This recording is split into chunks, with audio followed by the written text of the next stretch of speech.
Greg, how do you think this administration process is going? Look, administrations are always very difficult, and democracy is often the casualty of any of those initiatives. And we've had this in the past. But Mr. Persons, when you look at his track record, is again the person who is Johnny on the spot. It is a poison chalice, what he has picked up, particularly on the back of what I call an utterly dysfunctional council. It's given us the largest financial loss in local government history. We see $232 million gone, and he's got to try and, find fingers for all the holes in the dike, and I don't think anyone's got enough fingers for that job. Just try and stop the hemorrhaging. Mr. Hart, equally, they are a team that play very, very professionally. You see it on the northern beaches, and I think his style up here is going to take some digestion because he is an action man. He doesn't have time. If you want to form a committee on board a ship that's going down, you may as well start swimming now. The budget measures, as they've said, are brutal and austere. Sure. What do you think about the budget measures that he's put forward at the moment? Look, I actually empathise with Dick and Rick considerably because I too, along with a few colleagues, Councillor McLaughlin particularly, and Councillor Pillen, we have sought to craft similar narratives before the house was on fire of you need to be a little bit more fiscally responsible councillors. And I was speaking to you earlier, and this is a list of my motions that I've crafted with colleagues. There's 85 motions here over the last 2.5, 3 years on behalf of the community, many of them financial reference matters. And what happened? They were voted on party lines, they were trivialised and basically torn up. There's motions in here that I mentioned to you earlier, success or otherwise of amalgamation. We needed to manage the elephant in the room, and what did we do? We just filled a bit more china into the place and wondered why it got smashed. We didn't do anything. 25th of the 9th, Council seeks to avoid dismissal on financial matters. Ward equitability and $20 million loss for the year. Again, this is just an appetizer of what we tried to raise. Now, Mr. Persons is in the same hot seat as I found myself in this 8-pack council controlled by the Greens and the Labor. And some might not like anyone mentioning the unmentionable, the names of the political persuasions of these people, but someone's got to be held accountable. But we didn't have any actual Greens in the council. I've heard that nonsense trotted out time and time. There are no Greens that are members of Green parties, and that's where it stops.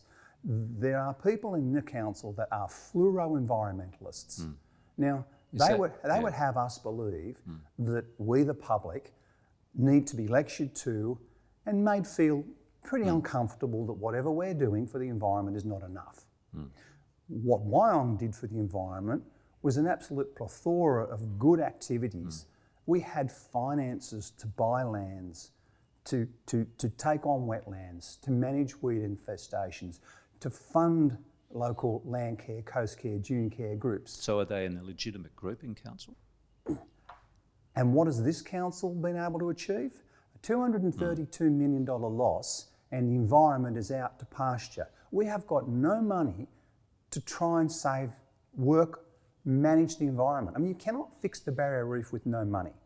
Our barrier reef is in trouble because we have no money. Well, that is true. These people have come in, they've taken over the budget, they've trashed the budget. They have most probably damaged the environment more than anyone I have witnessed in the council for the last 25 years that I've been in there. Such is the damage, and my disappointment, my utter frustration. I champion my position around supporting the environmental issues of this community. I have a great track record of where I've been and what I've championed. I've got 3 motions on here. Rigs on the horizon. It's a motion about the oil drilling off the coast. And what this council do? Went round in circles. Some say, the rigs issue is going to be gone now. I don't believe it's gone anywhere. I think they're just waiting. Next time the mineral resources prices go up, the rigs will come back to life. But that's my point, that people come into the council, take over, the 8-pack took over with the not Greens in the chair, for 2 years, put Mr Murphy in the job, gave one person an interview with the whole council, Mr Murphy. Did you agree and then with... gave Mr Murphy the job. Was his, on reflection, as his appointment, was that a political appointment, do you think? It's a captain's pick by the then mayor. That's what I believe. I mean, what HR process on such a platform, the biggest business, third, fourth largest council in New South Wales, interviews with a committee, 5 applicants, refers one of them to the full council board for an interview and gives them the job. I mean, who does that? This is an $800 million a year business.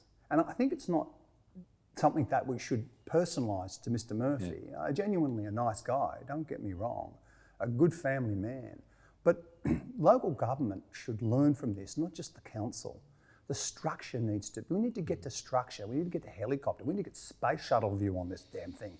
Because the government, the state, should be giving general managers certain criteria that they can operate in. So there's, the A team, the B team and the C team, whatever you want to call it, So if you come from Lismore and it's a $40 million a year counts, $40 million budget, and it's got 300 staff, you can't jump into a 2,000 staff, $2 billion business with 140,000 shareholders attached to it.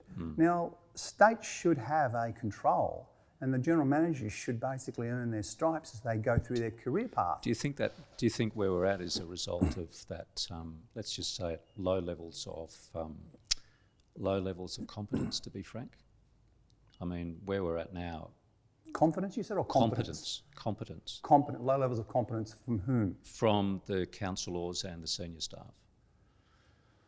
Because it seems like a train wreck for the last 2 years. We've been watching just division and a lot of people that both retire and leave, and there's a sort of a constant churn of things. I'd love just to be watching it rather than being in my shoes. This has been the most difficult 3 years of representing my community I could possibly have dreamt up. I mean, I put this business on the business paper on behalf of my community. I don't wake up in the morning and go, I'm going to do this. The phone rings, there's an issue. There's an animal cares issue. There's a coastal issue. There's an environmental issue. There's a financial issue. Whatever it is, I'll craft a resolution with those people. But you were a long-time councillor, mayor, deputy mayor on Wyong, on what was regarded as a highly efficient council. Thank you.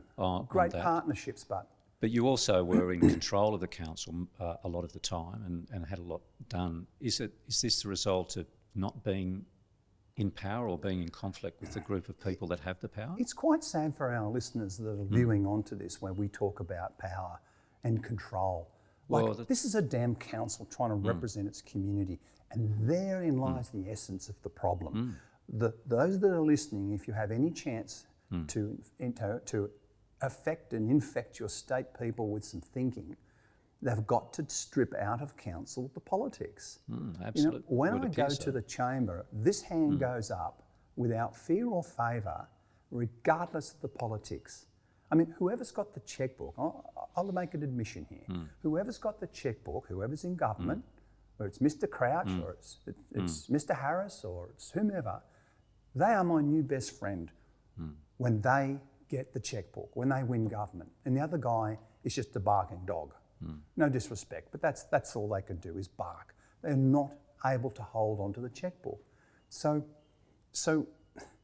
you've got to sweep the politics aside and just and not be too cynical and flippant to them, but they're family people trying to make their way in their career paths. They mean well. I don't think any of the state politicians get elected to try and damage the joint, but at the end of the day, the council is just infested with political backbiting. Is it functionally like the amalgamation that went ahead? Many people are still against it, and the way it happened. Are there too many councillors, and is the council area too big? I mean, the 15 councillors, we've spoken to senior managers who've said that as a board size is very large and bound to be dysfunctional. Is that something you think is the... I've sat on so many boards over 20 years. I report to a board, so I understand both sides of the equation. Look, I think it would be more functional if there were less board members at the table. But democracy, it's what it's all about. You know, we've seen in the US the fracturing of democracy, and Australia is just such a blessed place on so many levels. I would like to think that education is maybe the best weapon or tool here, where people coming in here into council, look, the other bloke's not the enemy, the other lady's, you know, not, you know, incompetent. They just don't know. Maybe ignorant. Is there a training process that might education prior to you nominating? Education before dismantling democracy might be a little bit of a better path. Oh, okay. Because the punters out there want their councillor at the end of their street. They want access. They want to pick the phone up. Well, they don't. What is going on here, buddy? You know. Yeah. Well, they don't now. I mean, the result of this dysfunction is the council, the ratepayers aren't represented properly at the moment because there's one administrator there. The Titanic is filling with water, and we're on it. And if you want to form committees to second guess Dick and Rick, then you're going to get your feet wet. You sure and are. Don't forget, Dick and Rick didn't start this. You know, the 8-pack that ran the council for 3 years, Nelly, are the ones that I will be resolving if I get my foot back in that door in April, that the public get their day of explanation, their day of apology and their day of explanation. You cannot, mark my words, read my lips, you cannot lose $232 million of somebody else's money and go, nothing to see here. I'm sorry, there's a hell of a lot to see, and it's going to have a spotlight put on it. Do you expect to be reinstated or the suspension lifted at the end of April, and for the councillors to come back? Legislative, I understand that's how the wheel will turn. So there will be an opportunity for people to debate this and then elect new councillors come September. There'll be an opportunity for the council to profusely apologise and recognise its contrition to its public. That will be the first opportunity we will have. In fact, I wrote that motion. It's the last motion on the list of motions, but it never made it because the motion never ran because the council was dismissed or stood aside, and the motion was titled Council's Apology and Contrition, and it listed a whole range of things seeking to explain to the public the reason we're in the mess we're in. We interviewed Rick Hart last week about how the measures are. He seems a very straight shooter on everything, and he said that it's going to be a tough few months to get the budget back into balance and so on. We also asked him if, at the time of amalgamation of the councillors coming on board, that the books were misrepresented in the handing over to council. Were you aware of that? It appeared that we've published previously that there were tens of millions of dollars that were in one part of the book that wasn't meant to be in the general cash book. Notice of motion I wrote, collapse of confidence in council's internal controls and financial management. And that triggered the dominoes, financial dominoes to topple, Mr Murphy to fess up, and I then crafted a letter to the Minister asking for Ms Hancock to call in a financial administrator into the internals of the accounting processes to have a look at the business, and from there we are now here. So yes. So, there certainly seems the huge losses, cumulative losses, operational losses over those three and a half years are there to be seen. I mean, but prior to that, at the handing over the books, Rick Hart asked us and said that it seemed to be about a $55 million misrepresentation of funds from the former Wyong Council into cash that was taken from the sewage funds. Now, we haven't published that as yet because we needed it verified. But have you any idea about that book, that book matter? No, I don't. I have no idea of that. And that's going back, what, 7 years? Well, just amalgamation, just prior to amalgamation, he said. Amalgamation was 3 years in administration, or 2.5 years in administration, and we're in 3 years into this council. That's 6 years ago. I hold a lot of documents. I'm a bit of a library. I like to keep history, learn from it. I can go back and have a look.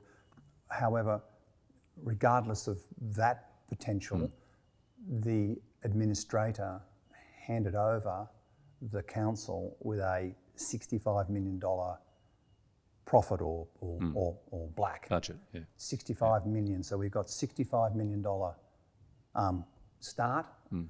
We budgeted for a $5 million loss in the first year. We budgeted for a $21 million loss in the next year. That year I'm reeling in the council going, you can't keep running, and you'll see on the tapes, you know, well, we can run in deficits and we've got the numbers and we can do it. And I go, but you just can't do this stuff, you know. Then we got to what I thought was a $60 million loss, and I got screamed at across the chamber that I was a liar and I had no basis for it, and also that I was Chicken Little. And I remember seeing the mayor laughing at that comment across the chamber. Name calling, when somebody genuinely comes in, a member of the board comes in on behalf of the community, puts a formal piece of legislation on the table to try and drill into the finances, and to be called a liar and then Chicken Little across the chamber. Look, my skin is not thin. I've been in the game for a long time, but that is testimony to the calibre or the lack thereof of lack of professionalism in the business of the Central Coast Council. They only had to listen to one of these financial motions calling for better physical review and oversight, and they'd have spotted it.